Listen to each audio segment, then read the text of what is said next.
Guys അപ്പം ഇന്ന് നമ്മുടെ ഡേ 2 ആണ് ഗൈസ്. ഡേ 2 നമ്മുടെ ഹാൻഡ് ടാൻ റിമൂവലിന്റെ ഡേ 2 ആണ്. ടാനൊക്കെ കണ്ടില്ലേ? അപ്പൊ അതിന്റെ കൂടെ ഞാൻ എന്റെ ഫേസ് ഷേവിംഗ് റൊട്ടീനും കൂടെ കാണിക്കാമെന്ന് വിചാരിച്ചു. എങ്ങനെയാണ് ഞാൻ ഫേസ് ഷേവ് ചെയ്യുന്നത്? കാരണം എനിക്ക് ഇവിടെ കുറെ ഹെയർസും അവിടെ കുറെ ഹെയർസ് ഉണ്ട് ഗൈസ്. ഫേസിലൊക്കെ നല്ല ഹെയർ വളരുന്ന കൊടുത്തില്ല. അപ്പൊ ഞാൻ ഇടയ്ക്കിടയ്ക്ക് ഷേവ് എപ്പോഴും ഇല്ല, ഒക്കേഷണലി. അപ്പൊ ഞാൻ അപ്പൊ അതെങ്ങനെയാണെന്ന് കാണിച്ചത് എന്റേതായ രീതിയിൽ. അപ്പൊ ഞാൻ ഫസ്റ്റ് ആദ്യം കുറച്ച് എടുത്തേക്കുന്നത് വെച്ച് കഴിഞ്ഞാൽ ഗൈസ് വേണ്ട ഏതെങ്കിലും ഒരു ഓയിൽ മതി. ഏത് ഓയിലാണ് ഓക്കെ, അല്ലെങ്കിൽ മോയ്സ്ചറൈസ് വെച്ച് ചെയ്യുന്നുണ്ട്. പക്ഷേ എനിക്ക് ഓയിലാണ് എനിക്ക് താല്പര്യം. അതിനായിട്ട് ഞാൻ കൈക്കിട്ട് ഏത് വേണമെങ്കിലും ഞാൻ ഇന്നാണ് ഈ 40 ഈ ഓയിലാണ് എടുത്തേക്കുന്നത് ഗൈസ്.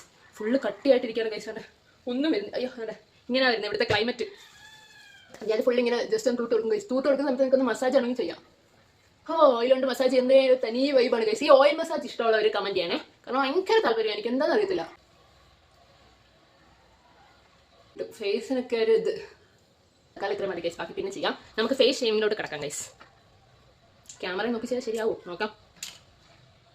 നമ്മുടെ ഈ ബ്ലേഡ് ഉണ്ടല്ലോ, ഓൾറെഡി സ്ലാൻഡിങ് ബ്ലേഡ് ആണ്. നമ്മളിങ്ങനെ സ്ലാൻഡിങ് പൊസിഷൻ വെച്ചിട്ട് നമ്മുടെ ഈ നാക്കിന്റെ ഈ ഭാഗം ഇങ്ങനെ വെക്കണം. ഇങ്ങനെ വെച്ചിട്ട് ഷേവ് ചെയ്യാനുണ്ട്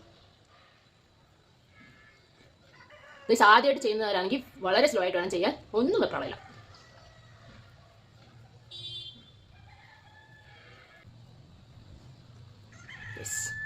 കാണത്തില്ലായിരിക്കും നിങ്ങൾക്ക്, പക്ഷേ അതെ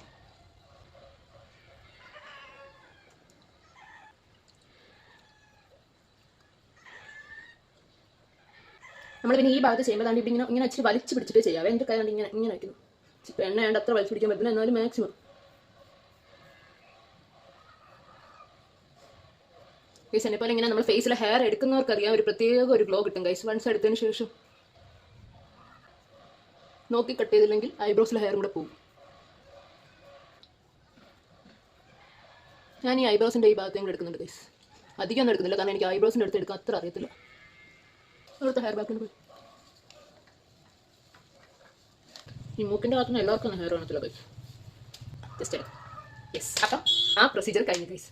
ഇത് കഴിവ് വരുമ്പോൾ നമുക്ക് അറിയാം. പിന്നെ നമ്മൾ ഈ ഫേസ് ഫുള്ള് ഷേവ് ചെയ്തതിന് ശേഷം ജസ്റ്റ് ഏതെങ്കിലും അലോവേറയുടെ മോയ്സ്ചറൈസർ ഉണ്ടെങ്കിൽ അതാണ് ബെസ്റ്റ്. നമുക്ക് ഇറിറ്റേറ്റ് ചെയ്യാത്ത ഏതെങ്കിലും നല്ല സൂത്തനിങ് ആയിട്ടുള്ള മോയ്സ്ചറൈസർ എന്തെങ്കിലും ഉണ്ടെങ്കിൽ അത് തേച്ചോളൂ ഗൈസ്. അല്ലാതെ ഹാർഷ് ആയിട്ടുള്ള സീറംസ് അങ്ങനെ ഒന്നും അപ്ലൈ ചെയ്ത് നോക്കണം. ഒരു ഹാഫ് ഡേ ഇങ്ങനെ ഫുള്ള് ചില്ല് ചെയ്ത് വിട്ട് ഇപ്പോൾ മോർണിംഗ് ഷേവ് ചെയ്തെങ്കിൽ ഈവനിങ് റൊട്ടീനോ നൈറ്റ് റൊട്ടീനുള്ള സാധനങ്ങളെല്ലാം തേക്കാം. മോർണിംഗത്തെ ഒന്ന് അവോയ്ഡ് ചെയ്യുന്ന ബെറ്റർ ആണ്. പുറത്ത് പോവാണെങ്കിൽ മോയ്സ്ചറൈസറും സൺസ്ക്രീനും മാത്രം ഉപയോഗിക്കാം ഗൈസ്. അത്രേ ഉള്ളൂ. അപ്പം നമ്മുടെ ഇന്നത്തെ ഹാൻഡ് ടാനിന് വേണ്ടിയിട്ട് ഞാൻ എടുത്തേക്കുന്ന 3 സാധനങ്ങളാണ് ഗൈസ്. ഒന്ന് നമ്മുടെ മുൾട്ടാണി മിട്ടിപ്പൊടി. മുൾട്ടാണി മിട്ടി എന്ന് വെച്ച് കഴിഞ്ഞാൽ നമ്മുടെ ഫുള്ള് സ്ഥലത്തുണ്ടല്ലോ, അത് നമ്മൾ ബ്രൈറ്റനിങ്ങിന് യൂസ് ചെയ്യും. പ്ലസ് നമ്മുടെ കസ്തൂരി മഞ്ഞൾപ്പൊടി, ഏത് മഞ്ഞൾപ്പൊടി ഫ്രഷ് മഞ്ഞളാണെങ്കിൽ അത്രയും ബെറ്റർ ആണ് ഗൈസ്. അത് എടുത്തിട്ട് നമ്മുടെ ഈ വിറ്റമിൻ ഇയുടെ ഓയിൽ ഉണ്ടല്ലോ, ഈ ടാബ്ലറ്റിൽ വരുന്ന ഓയിൽ പ്ലസ് മിൽക്ക്, ഇത്രയും കൂടെ ചേർത്ത് ഞാൻ മിക്സ് ചെയ്താണ് ഗൈസ് കയ്യിൽ ഫുള്ള് തേക്കാൻ പോകുന്നത്. അതും കൂടെ കാണിച്ചു കഴിഞ്ഞാൽ വീഡിയോ ഭയങ്കര ലാഗായി പോകും. അപ്പം നമുക്ക് സ്റ്റെപ്പ് ബൈ സ്റ്റെപ്പ് ഇനി കാണാൻ കിടക്കുന്നല്ലേ ഉള്ളൂ. അപ്പം ഞാൻ ഇത് തേച്ചിട്ട് പിന്നെ മുഖമൊക്കെ കഴിവിട്ട് സെറ്റായി വരാം ഗൈസ്. അത്രേ ഉള്ളൂ ഗൈസ്. എൻ്റെ വീഡിയോ ഇഷ്ടപ്പെട്ടാൽ ലൈക്ക് ചെയ്യുക, സബ്സ്ക്രൈബ് ചെയ്യുക. ഒരുപാട് പേര് നമ്മൾ സബ്സ്ക്രൈബ് ചെയ്യാതാണ് ഗൈസ് കണ്ടുകൊണ്ടിരിക്കുന്നത്. അപ്പോൾ എല്ലാവരും സബ്സ്ക്രൈബ് ചെയ്യണം, ലൈക്ക് ചെയ്യണം. അപ്പോൾ അത്രേ ഉള്ളൂ. ബൈ.